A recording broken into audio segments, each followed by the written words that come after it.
Bethesda mission trust வழங்கும் இயேசு இன்றும் அற்புதம் செய்கிறார் என்கிற நிகழ்ச்சிக்கு உங்களை அன்புடன் வரவேற்கிறோம். கர்த்தருடைய பரிசுத்த நாமத்திற்கு மகிமை உண்டாவதாக. இயேசு இன்று அற்புதம் செய்கிறார் இந்த நிகழ்ச்சியை தவறாமல் பார்த்து வருகிற உங்கள் யாவருக்கும் ஆண்டவராய் இயேசுவின் நாமத்தினாலே வாழ்த்துக்களையும் நன்றியும் கூறிக்கொள்கிறேன். இந்த ஊழியத்திற்காக ஜெபிக்கிற உங்களையும் இந்த ஊழியத்தை தாங்குகிற உங்களையும் கர்த்தர் ஆசீர்வதிப்பாராக. ஒரு சிலர் இந்த ஊழியத்தை நினைத்து ரொம்ப நெருக்கமான சூழ்நிலை இருக்குது. எங்களுக்கு டிவி ஊழியத்துக்கு இன்னும் பணம் கட்டவில்லை, என்ன செய்யணும் என்ன செய்கிறது. ஆனால் தேவ சமூகத்தில் ஜெபம் பண்ணிக்கிட்டே இருப்போம். ஆண்டவர் சிலருடைய உள்ளத்தில் பேசி திடீர்னு அவங்க அந்த அமௌண்ட்டு போட்டு விடுவாங்க. எங்களால் முடிந்தது போடுவாங்க. அது எங்களுக்கு ரொம்ப உதவியாக இருக்கணும். அதுபோல் அநேகருடைய உள்ளத்தில் ஆவியானவர் ஏவுகிறதை நினைக்கும் போது, ஆவியானவர் பேசுகிறதை நினைக்கும் போது மிகவும் மகிழ்ச்சி அடைகிறோம். கர்த்தர் உங்களை நிச்சயமாக ஆசீர்வதிப்பார். கடந்த வாரங்களில் உள்ள செய்தி எங்களுக்கு மிகவும் பிரயோஜனமாக இருந்துன்னு சொன்னீங்க. மேலே அதுக்காகவும் நாங்கள் தேவனை ஸ்தோத்தரிக்கிறோம். உங்களுக்காகவும் தொடர்ந்து நாங்கள் ஜெபிக்கிறோம். இந்த ஜெப விண்ணப்பங்களை எங்களுடைய சமூகத்தில் வந்து கொண்டிருக்கிறது. அந்த ஜெப குறிப்பை நாங்கள் வைத்து நாங்கள் ஜெபிக்கிறது உண்டு. டெய்லி நாங்கள் ஜெபிப்போம் உங்களுடைய ஜெப குறிப்புகளுக்காக. அது மாத்திரமல்ல, அந்த ஜெப குறிப்புகளுக்காக விசேஷித்த ஒரு உபவாச நாளாக வைத்து வெள்ளிக்கிழமை அல்லது சனிக்கிழமை தேவ சமூகத்தில் ஜெபம் பண்ணுவோம். நீங்களும் ஒருவேளை உங்களுடைய ஜெப குறிப்பு நீங்கள் அனுப்பி கொடுத்துருப்பீங்கன்னா அதனால் நீங்களும் உங்கள் வீட்டில் இருந்து ஜெபிக்கலாம். உபவாசம் இருந்து நீங்கள் ஜெபிக்கிறதான வேளையில் தேவன் நிச்சயமாகவே ஜெபத்தை கேட்பார். நாங்கள் ஒவ்வொரு வாரமும் 10 மணிலேருந்து 2 மணி வரைக்கும், 2 அல்லது 2:30 மணி வரைக்கும் ஜெபிப்போம். அந்த நாட்களில் நீங்களும் ஒரு வேளை உபவாசம் இருக்கிறீங்கன்னா நீங்கள் கூட உபவாசம் ஜெபம் பண்ணுங்க. நம்ம எல்லோரும் இணைந்து நம்ம ஜெபிப்போம். கர்த்தர் ஜெயத்தை கொடுப்பா. 10:30 மணியிலேருந்து 2:30 மணி வரைக்கும் தெய்வ சமூகத்தில் உபவாசம் ஜெபிக்கும்போது நாங்களும் உங்களுக்காக ஜெபிப்போம். நீங்களும் ஜெபிக்கும்போது கர்த்தர் ஜெபத்திற்கு பதில் கொடுப்பார். ஆகையால் ஜெபிப்போம், ஜெயம் வருவோம். கர்த்தர் உங்களை அதிகமாக ஆசீர்வதிப்பாராக. ஆமாம். கடந்த வாரத்தினுடைய அந்த தொடர்ச்சியை தான் இன்றைக்கு நம்ம பார்க்க போகிறோம். என்ன ஞாபகம் இருக்குல்ல உங்களுக்கு? கடந்த நாட்களை பார்த்தவர்கள் ஒருவேளை இன்றைக்கி தான் இந்த செய்தி நான் பார்க்குறேன்னு சொன்னால் கூட உங்களுடைய காரியம் ஜெயமாக மாறுகிறது. ஜெயமாக இருக்கிறது. ஜெயமாக இருக்கிறதா? தோல்வியாக தான் இருந்துச்சு? இல்லை, ஜெயமாக இருக்கிறது. தானியேலின் காரியம் ஜெயமாக இருந்தது. அதுதான் நம்முடைய செய்தியினுடைய தலைப்பு. அந்த இடத்துல உங்கள் பேரை போட்டுக்கணும். உங்கள் பேர் என்ன பேர்? அந்த பேரை போட்டுக்கிட்டு என் காரியம் ஜெயமாக இருந்ததுன்னு சொல்லி பாருங்க. ஜெயமாக மாறும். தானியேலின் காரியம் ஜெயமாக இருந்தது. உங்கள் காரியம் ஜெயமாக மாறும். சுவாசிக்கிறீங்களா? தானியேல் 6ஆம் அதிகாரம் 28ஆம் வசனத்தினுடைய பிந்திய பகுதியை வாசி கேட்கலாம். தானியேலின் காரியம் ஜெயமாக இருந்தது. தானியேலின் காரியம் ஜெயமாக இருந்தது.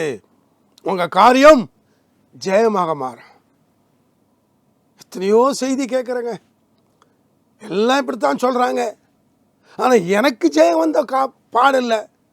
அதே கண்ணீர், அதே துக்கம், அதே வேதனை, அதே கஷ்டம் சொல்லிட்டு இருக்கீங்களா? இன்றைக்கு ஆவியானவர் உங்களோடு பேசுகிறாருங்க. ஆவியானவர் உங்களோடு பேசுகிறார். உங்கள் காரியம் ஜெயமாக மாறும். ஜெயமாக இருந்தது என்று நீங்கள் தேவ சமூகத்தில் சாட்சியாய் மாற போறீங்க. அதை கர்த்தர் செய்ய போகிறார். தொலைக்காட்சி முன்பாக வந்திருக்கிற உங்களுக்காக நம்ம எல்லாரும் இணைந்து ஒரு விஷயம் ஜெபிப்போமா? ஆண்டவர் என் கூட பேசும் என்று சொல்றீங்களா? பரலோகத்தின் தேவனே, இந்த அருமையான வேளையில் தொலைக்காட்சிக்கு முன்பாக அமர்ந்து தேவனுடைய வார்த்தையை கேட்கும்படியாக அவளோடு அமர்ந்திருக்கிற நம்முடைய பிள்ளைகளுக்கு நீர் நம்முடைய பிள்ளைகளோடு பேசும்படியாக ஜெபிக்கிறப்பா. என் காரியம் ஜெயமாக இருந்தது என்று சொல்லணும் ஆண்டவரே. என் காரியம் ஜெயமாக இருந்ததுன்னு சொல்லணும். நம்முடைய பிள்ளைகளுடைய காரியங்கள் ஜெயமாக மாறட்டும் ஆண்டவர். ஜெயிக்கிறவர்கள் நம்முடைய பிள்ளைகள், தோற்கிறவர்கள் அல்ல, ஜெயிக்கிறவர்கள். தானியேல் ஜெயித்தான். அவன் காரியங்கள் எல்லாம் ஜெயமாக இருந்தது. அதுபோல ஒவ்வொருடைய வாழ்க்கையிலும் அவருடைய காரியங்கள் ஜெயமாக இருக்கட்டும். வியாதி நிமித்தமாக எத்தனை டாக்டர் இடத்துல போய் ஒவ்வொரு டாக்டரும் பார்த்து பார்த்து பார்த்து பார்த்து நான் ஒரு சோர்ந்து ஏமாந்து தோற்று போயிருக்கிறையா. பணமெல்லாம் போனதுதான் மிச்சம், எனக்கு சுகமே இல்லை நினைக்கிறீங்களா? இன்றைக்கு இயேசு இன்றும் அற்புதம் செய்கிறார். இன்றைக்கு இயேசு உங்களுடைய வாழ்க்கையிலே அற்புதம் செய்ய போகிறார். நன்றி ஆண்டவரே. ஜெபத்தில் பங்கு பெற்று ஜெபிக்கிறேன். உங்களுடைய பிள்ளைகளுக்கு என்ன வியாதியாக இருந்தாலும் சரி, எப்பேற்பட்ட வியாதியாக இருந்தாலும் அந்த வியாதியிலிருந்து உங்களுடைய பிள்ளைகள் சுகம் பெறட்டும் ஆண்டவரே. வியாதியிலிருந்து சுகம் பெறட்டும் ஆண்டவரே. எலும்பு வியாதி நிமித்தமாக வேதனைப்பட்டு கொண்டிருக்கிறேன். அந்த ஜாயிண்டில் வலி இருக்கிற நம்முடைய பிள்ளைகளுக்கு ஜாயிண்டாக வலிக்குதுப்பா.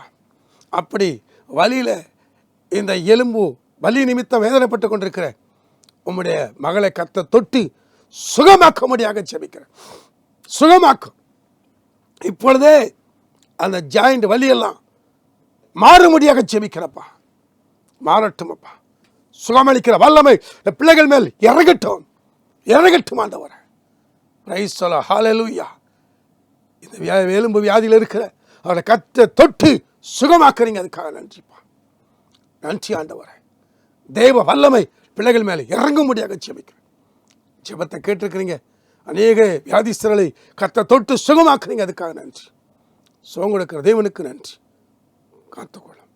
இயேசுவின் நாமத்தினால் ஜெபிக்கிறேன் பிதாவே, ஆமென். ஆண்டவருடைய வாழ்க்கையில் அற்புதத்தை செய்ய போகிறார். விசுவாசிக்கிறீங்களா? உங்கள் விசுவாசம் பெரியது. அருமையானவர்களே, உங்கள் விசுவாசம் பெரியது. எனக்கு விசுவாசமே இல்லை நினைக்கிறீங்களா? உங்கள் விசுவாசம் பெரியது. உங்கள் விசுவாசத்தின்படி உங்களுக்கு ஆக கடவுது. உங்களுடைய விசுவாசம். கடந்த வாரத்தில் நாம் பார்த்த அந்த செய்தியினுடைய தொடர்ச்சியை நம்ம பார்க்க போகிறோம். தானியேலின் காரியம் ஜெயமாக இருந்தது. அது ஜெயமாக இருக்க காரணம் என்ன? அதான் தானியேல் என்ன செய்தார்? முதல் காரியமாக நம்ம பார்த்தோம். என்ன பார்த்தோம் என்று சொன்னால், தானியேல் 1ஆம் அதிகாரத்தில் நாம் வாசிக்க கேட்கும்போது அவர் 1ஆம் அதிகாரம் 8ஆம் வசனத்தில் சொல்கிறாரு, தானியேல் ராஜாவின் போஜனத்தினாலும் அவர் பானம் பண்ணும் திராட்சை ரசத்தினாலும் தன்னை தீட்டுப்படுத்தலாகாது என்று தன் இருதயத்தில் தீர்மானம் பண்ணிக்கொண்டு. இருதயத்திலே தீர்மானம். என்ன தீர்மானம்? ராஜாவின் போஜனத்தினால் என் இருதயத்தை நான் தீட்டுப்படுத்த மாட்டேன். அதான் தீர்மானம். உங்க காரியம் ஜெயமாக முடிய வேண்டுமானால், உங்க காரியம் ஜெயமா இருக்க வேண்டுமானால் ஒரு தீர்மானம் பண்ண வேண்டும். என்ன தீர்மானம் தெரியுமா? ராஜாவின் போஜனத்தினாலும் அவர் பானம் பண்ணும் பானத்தினாலும் என் இருதயத்தை தீட்டுப்படுத்த மாட்டேன் என்கிற ஒரு தீர்மானம். அருமையானவர்களே, உங்க வாழ்க்கையிலே ஆண்டவர் ஜெயத்தை கொடுக்க வேண்டும் என்றால் நீங்கள் ஒரு தீர்மானம் எடுக்க வேண்டாம். டிசம்பர் மாதம் 31ஆம் தேதி அந்த ஜனவரி பிறந்த உடனே தீர்மானம் பண்ணுறோம். நிறைய தீர்மானம் பண்ணுறீங்க. அந்த தீர்மானத்தை நிறைவேற்றுறீங்களா? அது எங்கங்க 2 வாரம் கூட ஓட மாட்டேங்குது. தீர்மானம் பண்ணிடுறீங்க. அவங்களோட தீர்மானம், உங்களுடைய பொருத்தனை எல்லாம் வேறு எப்படி காரியம் ஜெயமாக முடியும்? ஆனால் தானியேல், ஏற்கனவே நான் போன வாரத்தில் சொன்னேன், தானியேல் சிறை கைதியாக கொண்டு வரப்பட்டவர். சிறை கைதியாக யூதேயா தேசத்திலிருந்து எருசலேமிலிருந்து கொண்டு வராங்க. பாருங்க, சிறை கைதிக்கு சாப்பாடு இல்லை. இங்க வந்து பார்த்தா நல்ல ராஜபோஜனம். பரவாயில்லப்பா, இவ்வளவு நாள் நம்ம பசியாயிருந்தோம், ஆண்டவர் நமக்கு உதவி செய்திருக்கிறார், ராஜாவின் ஆகாரமே நமக்கு கிடைக்குது அப்படின்னு சாப்பிட்டு இருப்பாங்கல்ல. ஆனா இவர் என்ன பண்றாரு தெரியுமா? அவர் கூட போனவங்க தான் சாப்பிடுறாங்க. ஆனால் இந்த தானியேலை குறித்து ஒரு எண்ணம் என்னன்னு சொன்னா, அவருடைய ஆகாரத்தினால என் இருதயத்தை தீட்டுப்படுத்த மாட்டேன் என்று தீர்மானம் எடுத்தார். அதுதாங்க தீர்மானம். இன்றைக்கு உங்க வாழ்க்கையில ஒரு தீர்மானம் எடுங்க. நீங்க தீர்மானம் ஏனென்றால் 50ஆம் சங்கீதம் 14ஆம் வசனத்தை 15ஆம் வசனத்தை வாசி கேட்கலாம். நீ தேவனுக்கு ஸ்தோத்திர பலியிட்டு உன்னதமானவருக்கு உன் பொருத்தனையை செலுத்தி ஆபத்து காலத்தில் என்னை நோக்கி கூப்பிடு, நான் உன்னை விடுவிப்பேன், நீ என்னை மகிமைப்படுத்துவாய். தேவனுக்கு ஸ்தோத்திர பலியிட்டு பாருங்க, அவர் தானியேல் என்ன பண்றார் தெரியுமா? தன்னுடைய இருதயத்திலே தேவனுக்கு இடம் கொடுக்கிறாருங்க. அதனாலதான் தீர்மானம் பண்றார். இருதயத்திலே இடம். சொல்ல ஆண்டவருக்காகவே நான் ஒரு ஜெப ரூம் வச்சிருக்கேன் பாங்க. அந்த ரூம் வந்து ஜெப ரூமாவே வச்சிருக்காங்க. ஆனா ஜெபம் பண்றீங்களா? இல்லைங்க, எங்களுக்கு ஆண்டவர் ஜெபம் பண்ணிட்டு இருக்கிறார்ல. இப்படி சொல்ற ஆட்கள் இருக்காங்க. ஜெப ரூம் கட்டி வச்சிருக்காங்களா, ஆனா இவங்க ஜெபம் பண்றாங்களா? போய் ஜெபம் பண்ணுவாங்க. என்னைக்காவது ஒரு நாள் அப்படியே போய் ஜெபம் பண்றது. தீர்மானம்.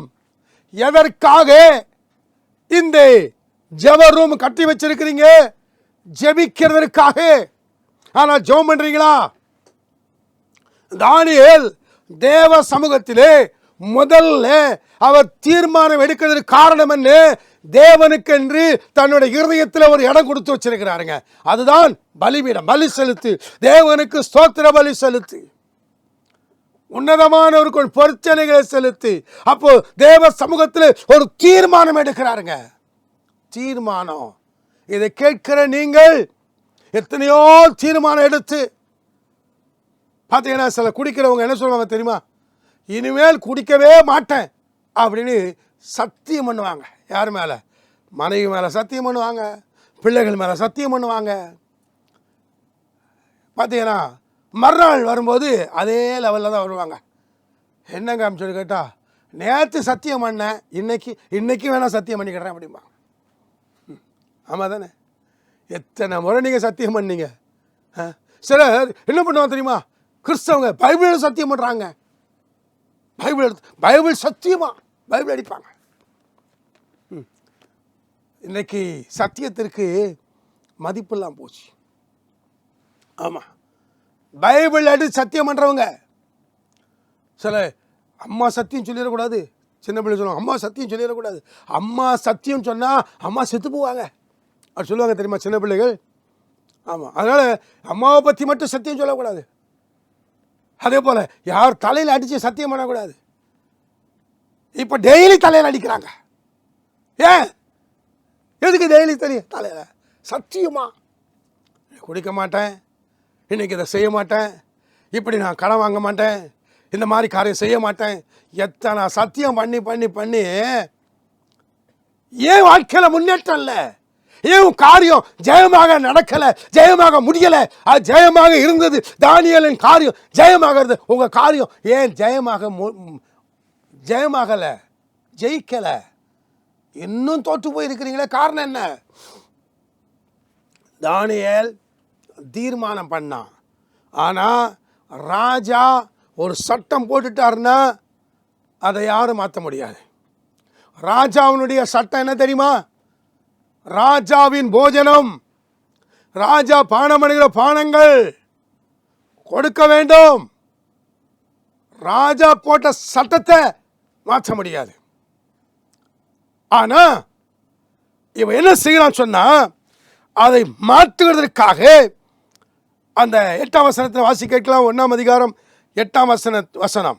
தானியேல் ராஜாவின் போஜனத்தினாலும் அவர் பானம் பண்ணும் திராட்சை ரசத்தினாலும் தன்னை தீட்டுப்படுத்தலாகாதென்று தன் இருதயத்தில் தீர்மானம் பண்ணிக்கொண்டு தன்னை தீட்டுப்படுத்தாதபடிக்கு பிரதானிகளின் தலைவனிடத்தில் வேண்டிக் கொண்டான். பாருங்க, இந்த காரியங்கள் யாருக்கு சொல்லப்பட்டா தெரியுமா?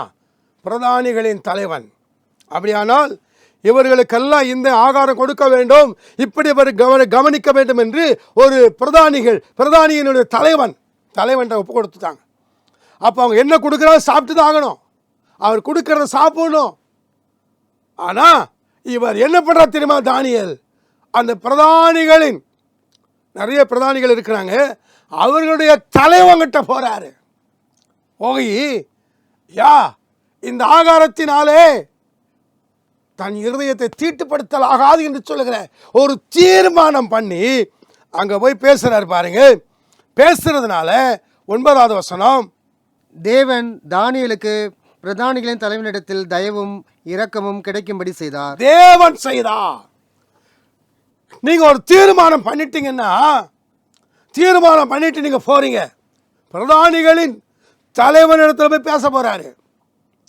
ஆனா பிரதானியுடைய தலைவன் என்ன செய்ய தெரியுமா? ராஜா என்ன சொல்றாரு அதை செய்வாரு.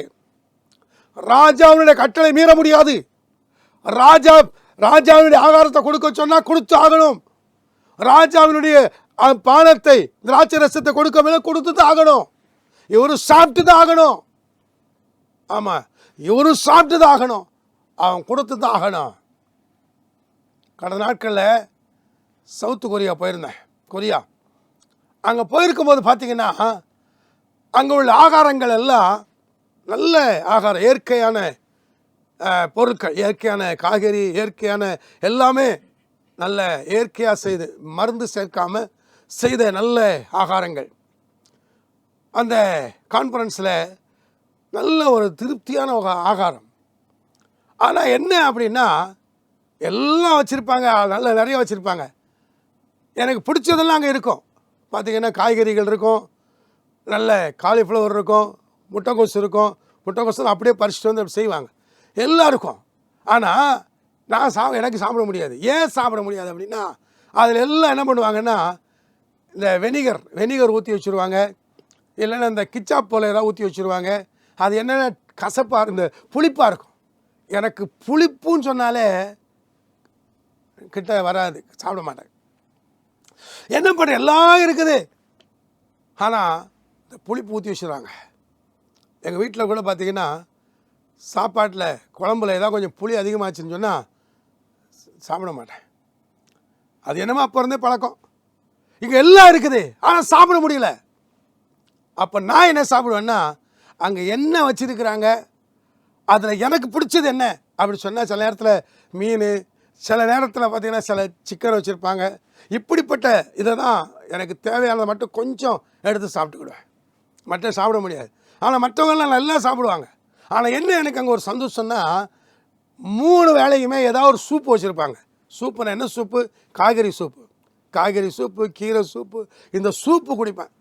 2வது ப்ரெட்டு, ஜாம் இதெல்லாம் வச்சுருப்பாங்க, அதை கொஞ்சம் சாப்பிட்டுக்கிடுவேன். அப்போ நமக்கு தேவையானதை நம்ம சாப்பிட்டுக்கணும். இல்லை சாப்பிட்டு தான் ஆகணும் அப்படின்னா சாப்பிட முடியுமா?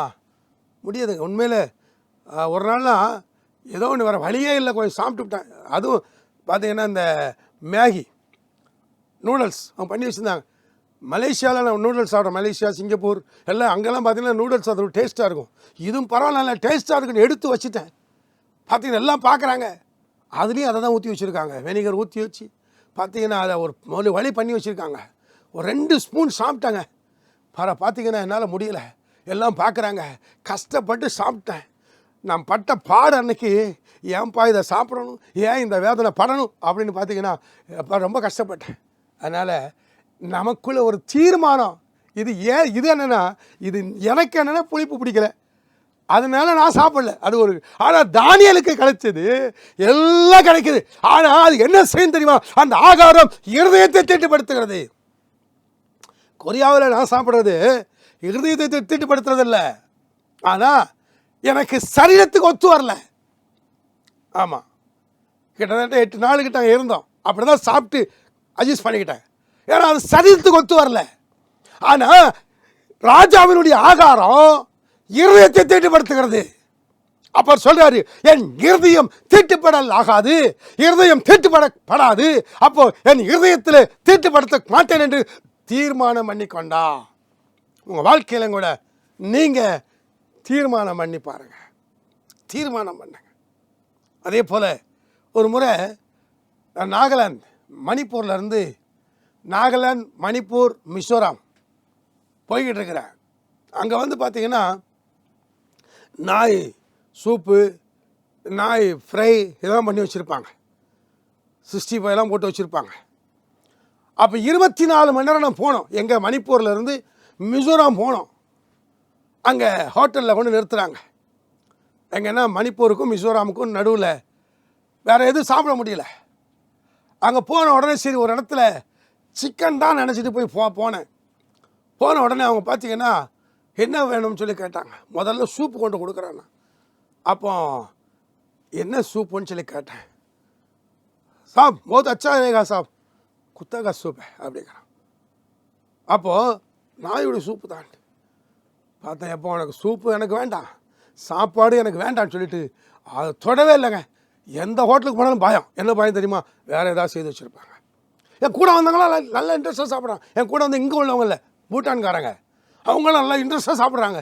ஆனால் எனக்கு அதை பார்த்த உடனே அப்போது அது அங்கே போன நேரத்துலேருந்து சிக்கனும் சாப்பிடல, எதுவும் சாப்பிடல.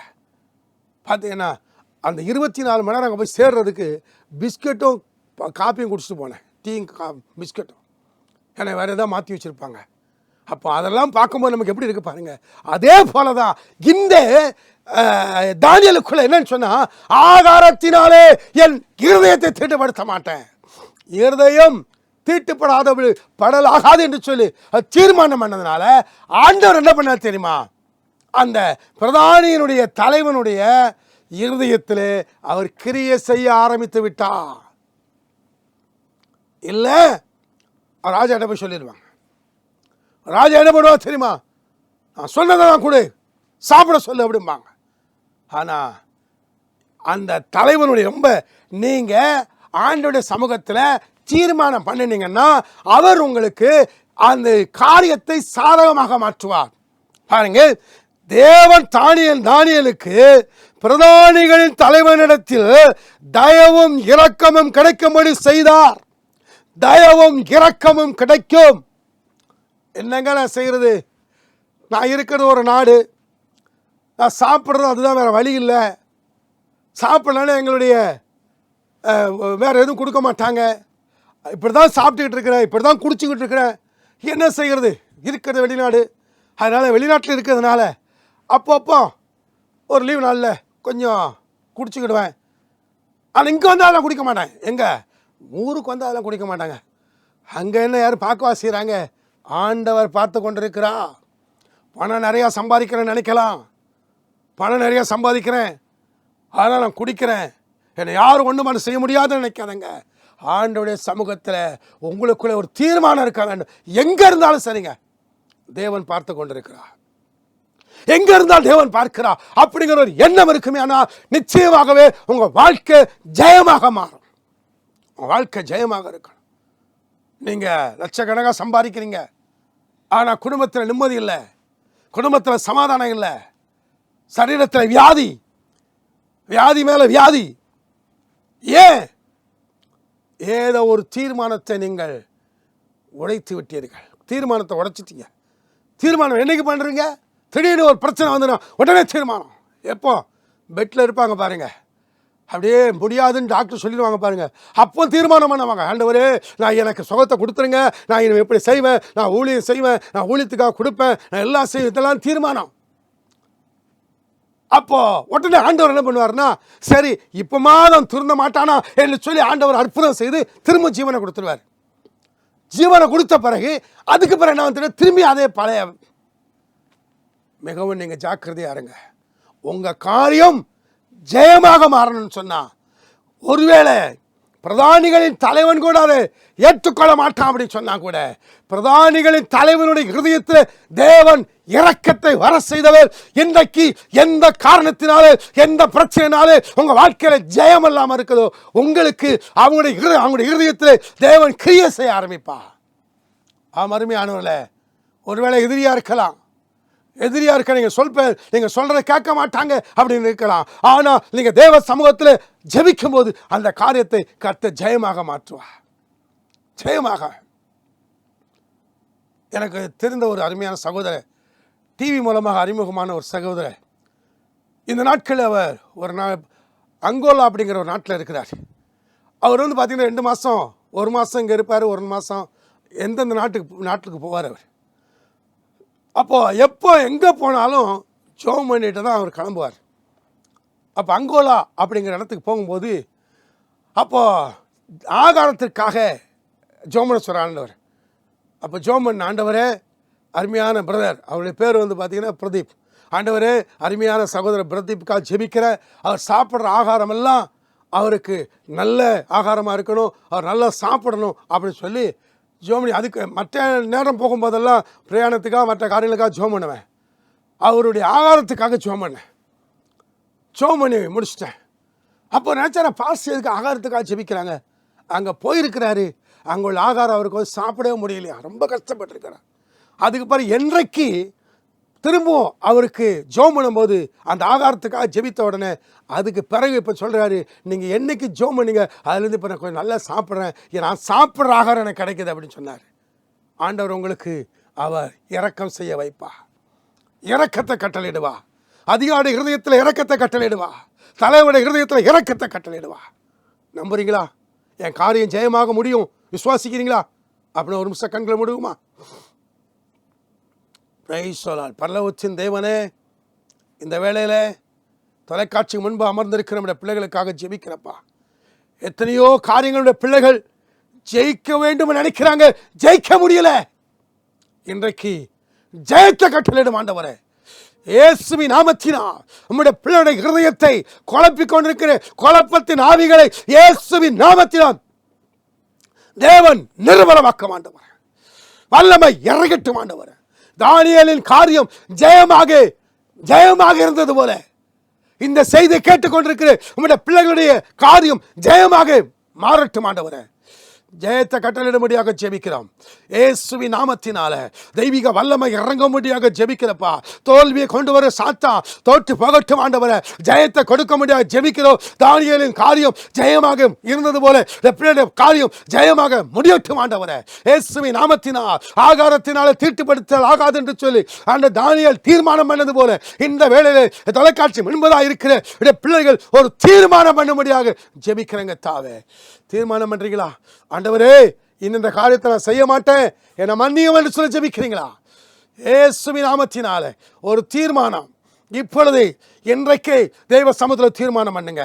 ஆண்டவரே, இனி என்ன வந்தாலும் சரி நான் குடிக்க மாட்டேன், என்ன வந்தாலும் சரி உண்மை வேதனைப்படுத்துகிற காரியங்களை நான் செய்ய மாட்டேன் என்று தீர்மானம் பண்றீங்களா? இயேசுவின் நாமத்தினால உமக்கு விருப்பமில்லாத காரியங்களை நான் செய்ய மாட்டேன் ஆண்டவரே. உமக்கு விருப்பமில்லாத காரியங்களை செய்ய மாட்டேன், உமக்கு விருப்பமில்லாத காரியங்களை சாப்பிட மாட்டேன், உமக்கு விருப்பமில்லாத காரியங்கள் எதுவாக ஆண்டவர் செய்ய மாட்டேன்னு சொல்லி ஒரு தீர்மானம் பண்றீங்களா? ஆண்டவரே, இன்றைக்கு தீர்மானம் பண்ணுங்க. பிள்ளைகளை ஆட்கொள்ளுகிறதுக்காக நன்றி. பிள்ளைகள் மேலே வல்லமை இறங்கி பரிசுத்த ஆவியான பிள்ளைகளை ஆளுகை செய்ய முடியாது ஜெபிக்கிறேங்க. பரிசுத்த ஆவி வல்லமை பிள்ளைகள் மேல் இறங்கட்டும் ஆண்டவரே. இயேசுவின் நாமத்தினால் இப்பொழுது அற்புத வல்லமை பிள்ளைகள் என் மேல் இறங்கட்டும் இறங்கட்டும் இறங்கட்டும் ஆண்டவரை ஸ்தோத்திரிக்கிறப்பா. இயேசுவின் நாமத்தினால் இன்னைக்கு தீர்மானம் பண்ணியிருக்காங்க. தொலைக்காட்சியில் அந்த வார்த்தை கேட்டு நிறைய பேர் தீர்மானம் பண்ணியிருக்காங்கப்பா. தீர்மானம் பண்ணின அத்தனை பேர் வாழ்க்கையும் ஜெயமாக மாறும்படியாக ஜெபிக்கிறேன். ஜெயமாக மாறட்டும். நீர் அப்படி செய்ய போகிறதுக்காக நன்றி. கர்த்தர் அப்படி செய்துட்டீங்க, அதுக்காக நன்றி. சுவாசிக்கிறோம் இயேசுவின் நாமத்தினால் ஜெபிக்கிறேன் பிதாவே, ஆமென். என் ஆத்துமாவே கர்த்தரை ஸ்தோத்திரி, என் முழு உள்ளமேடு பரிசுத்த நாமத்தை ஸ்தோத்திரி. என் ஆத்துமாவே கர்த்தரை ஸ்தோத்திரி, அவர் செய்த சகல உபகாரங்களையும் மறவாதே. Amen, amen. Praise the Lord. கர்த்தர் உங்களை ஆசீர்வதிப்பார். ஆவியானவரோட பேசியிருக்கிறார். நீங்கள் எங்களோட தொடர்பு கொள்ளுங்கள். தொடர்ந்து நாங்கள் உங்களுக்காக ஜெபிப்போம். கர்த்தர் உங்களை அதிகமாக ஆசீர்வதிப்பாராக. ஆமென். God bless you. நீங்கள் தொடர்பு கொள்ள வேண்டிய எங்கள் தொலைபேசி எண்கள் 9569548983 மற்றும் 6374344482. எங்கள் மின்னஞ்சல் முகவரி bmttvministries@gmail.com. ஆண்டவர் தாமே உங்களை ஆசீர்வதிப்பாராக.